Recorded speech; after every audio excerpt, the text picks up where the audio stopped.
아니요, 저 PD님이 오라 그래서요. 네. 엑스레이요? 네, 엑스레이. 저 팔 안 부러졌는데. 어디 가세요? 가만히 있어, 가만히. 누구시죠? 네? 오! 이거 왜 덮어요?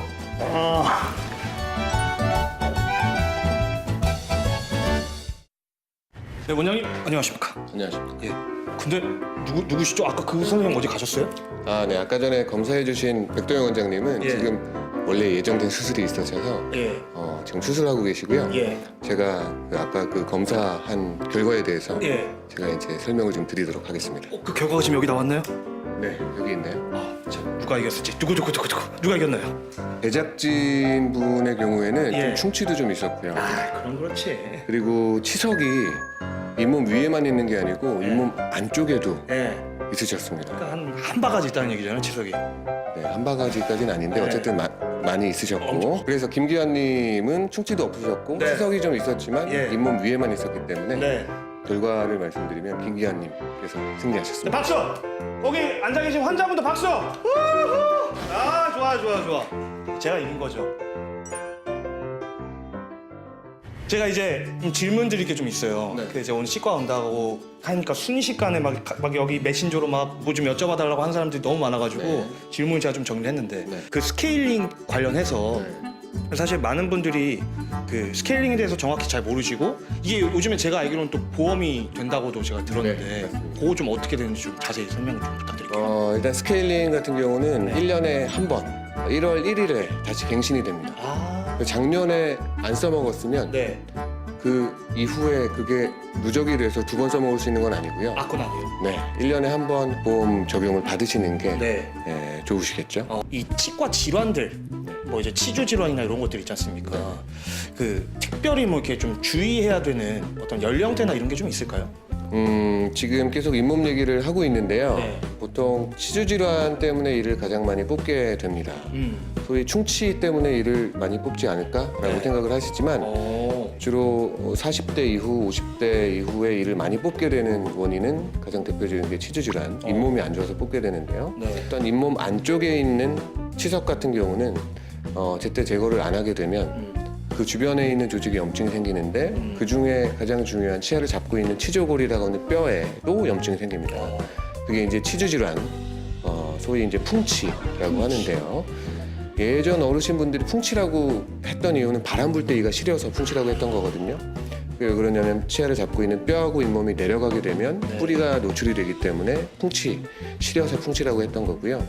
요즘은 이제 치주 질환이라고 부르는 게 적절하겠죠.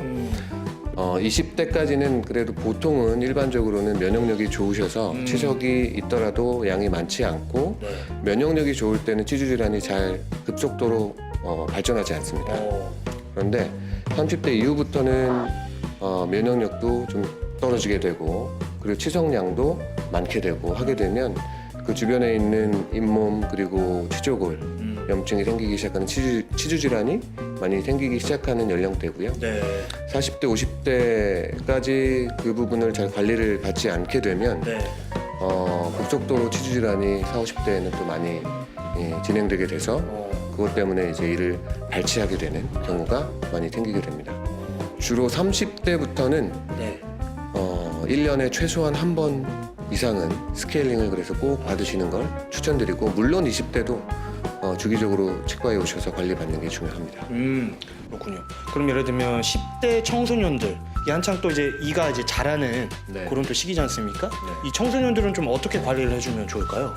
뭐 10대라고 해서 소홀히 관리를 하면 안 되겠죠. 네, 이제 가장 중요한 거는 치과에 주기적으로 오는 것보다도 집에서 관리를 잘하는 게 굉장히 중요합니다. 결국 세균이라고 하는 그 부분 때문에 다 모든 문제들이 발생하기 때문에 네. 집에서 그 세균 관리, 특히 밥을 먹고 나서 이를 안 닦으면 입안에 생기는 게 치태라고 하는 음식물 찌꺼기인데요. 그 음식물 찌꺼기는 세균하고 음식물 찌꺼기하고 침성분하고 섞여서 입안에 상주하게 되는데 그게 제거가 안 되면 모든 만병의 근원입니다. 구강 내에서 일어나는 충치도 생길 수 있고 잇몸병도 생길 수가 있습니다. 그래서 그런 것들이 적절하게 양치질하는 게 굉장히 중요하고요. 치과에 주기적으로 와서 그 양치하는 습관이 잘 양치질 하고 있는지 네. 모니터링을 받는 게 그래서 또한 굉장히 중요합니다.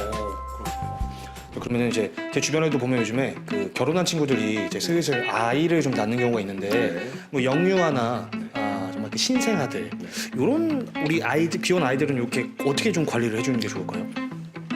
일단 처음에 태어난 아기는 보통 생후 6개월에서 7개월 정도에 아래 치아부터 맹출하기 시작합니다. 네. 그래서 아래 치아 2개가 나오고 위에 치아 2개가 나오고 다달이 이제 치아가 앞니부터 나오기 시작하는데요.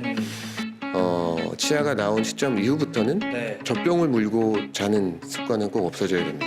없어져야 된다고요? 네, 그렇죠. 그 이유가 뭐죠? 젖병을 물고 자는 아이들 같은 경우는 네. 치아 전반적으로 유치가 충치가 생기는 경우가 많아요. 그러니까 자기 전에는 꼭 우유를 먹고 내지는 우유를 물고 자는 습관은 꼭 없어지는 게 중요하고요. 그리고 적절히 관리가 되는지 물론 치과에 와서 주기적으로 체크하는 것도 중요하고 또 본인 스스로 아기가 양치질이 힘든 경우에는 보호자분들이 꼭 최소한 하루에 한 번 이상은 어렸을 때는 꺼지 그리고 어느 정도 성장했을 때는 아이용 칫솔로 잘 관리를 부모님들께서 도와주시는 게 네. 중요합니다. 자, 안녕하세요. 치과의사 정재욱이라고 합니다. 요즘 날씨가 많이 춥습니다. 추울 때는 몸의 면역력이 떨어지게 돼서 잇몸도 잘 붓게 되고 그리고 갑자기 감염이 돼서 얼굴도 붓게 되는 경우도 간혹 있습니다. 이런 경우에는 입안에 꼭 내가 피곤해서 내지는 추워서 문제가 생기는 게 아니고 뭔가 원인이 있어서 세균이 있어서 문제가 되는 거니까요.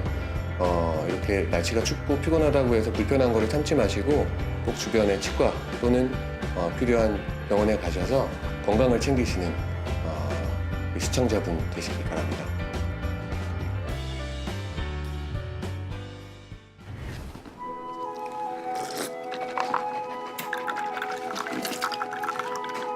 자, 여러분 오늘 잘 배우셨죠? 오늘 배운 정보들, 알려드린 정보들 가지고 여러분도 건강한 치아 만드셔야 됩니다. 그래서 깨끗하게 맑게 자신있게 환하게 밝게 웃으시는 미소천사 되시길 바라겠습니다. 자, 수고 많으셨습니다. 저기 가면 되죠? 이거 좀 빼주세요. 이제 뒤로 기대보시고 의자 넘어갈게요. 네?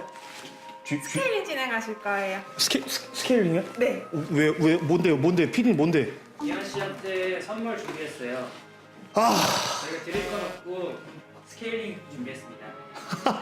진짜 나 스케일링 뽀뽀 드릴게요. 스케일링 제일 무서운데. 이거 엄마한테 허락 받아야 되는데. 이따가 해주세요. 아니요, 없어도 돼요. 물이 많이 나올 거라 물 나오는 거 입안에 걸어, 물 빼는 거 입안에 걸게요. 아이보세요.